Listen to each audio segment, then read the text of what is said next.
Wabarakatuh. Yang terhormat pada Pak Dr. Dewo Abros, MPD selaku dosen pengampu mata kuliah Strategi Belajar Mengajar, dan teman-teman yang saya banggakan. Diskusi kali ini kita akan membahas tentang kecerdasan spasial visual. Ini sendiri adalah kemampuan seorang anak dalam menerjemahkan suatu gambar, peta, lukisan, dan lain sebagainya. Nah, sedangkan mengajar kecerdasan spasial visual itu sendiri adalah menyampaikan pengetahuan kepada anak melalui gambar, film, dan lain-lainnya.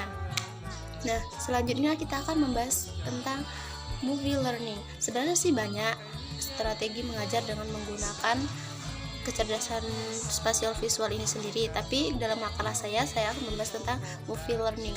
Movie dalam kamus bahasa Inggris artinya adalah film, gambar bergerak, bioskop. Nah, sedangkan learning sendiri dalam kamus bahasa Inggris itu artinya mempelajari. Jadi movie learning merupakan strategi pembelajaran dengan memanfaatkan film dan gambar sebagai media untuk menyampaikan pengetahuan terhadap anak. Yang pertama itu kita bisa menyaksikan benda atau peristiwa yang terjadi pada masa lampau. Bisa mengamati benda atau peristiwa itu yang sukar dikunjungi, misalnya karena jaraknya jauh atau karena bahaya.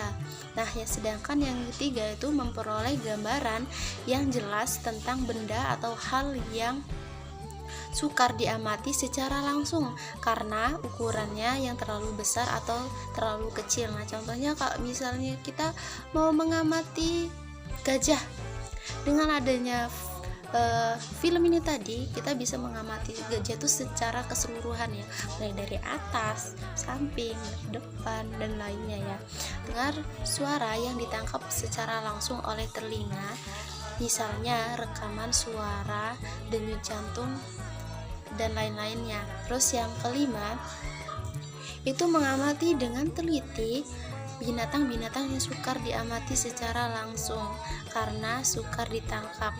Nah, yang keenam dengan mudah membandingkan sesuatu. Kalau misalnya kita mau membandingkan semut dengan nyamuk, mana sih yang lebih besar, mana sih apa sih bedanya. Dengan adanya film itu akan mempermudah kita untuk bisa meneliti dan membedakan mana yang lebih besar, mana bentuk nyamuk itu kayak gimana, bentuk semut itu kayak gimana. 7. Menjangkau audiens yang besar jumlahnya dan mengamati suatu objek secara serempak. Ke-8.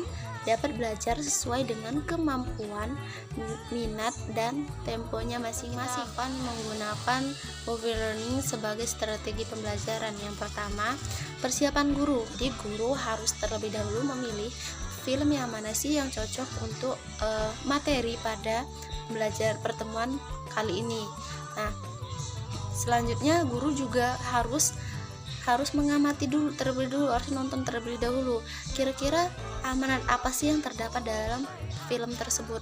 Nah, selanjutnya itu ada mempersiapkan kelas. Jadi guru itu harus mempersiapkan kelas terlebih dahulu supaya peserta didiknya mendapat jawaban atas pertanyaan-pertanyaan yang timbul dalam pikiran mereka sewaktu menyaksikan film. Untuk itu dapat dilakukan hal-hal sebagai berikut. Yang pertama itu menjelaskan maksud pembuatan film. Kedua, menjelaskan secara ringkas isi film. Ketiga, menjelaskan bagian-bagian yang harus diperhatikan khusus sewaktu menonton. Setelah persiapan guru sudah, terus kelasnya sudah dikondisikan, langkah selanjutnya adalah langkah penyajian. Kemudian film, setelah semuanya siap, kemudian film diputar. Nah, langkah selanjutnya aktivitas lanjutan. Jadi aktivitas lanjutan ini adalah sesi di mana guru membuka sesi tanya jawab.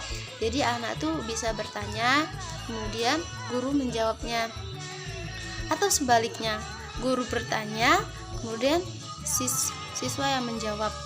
Nah, itulah tadi materi yang bisa saya sampaikan.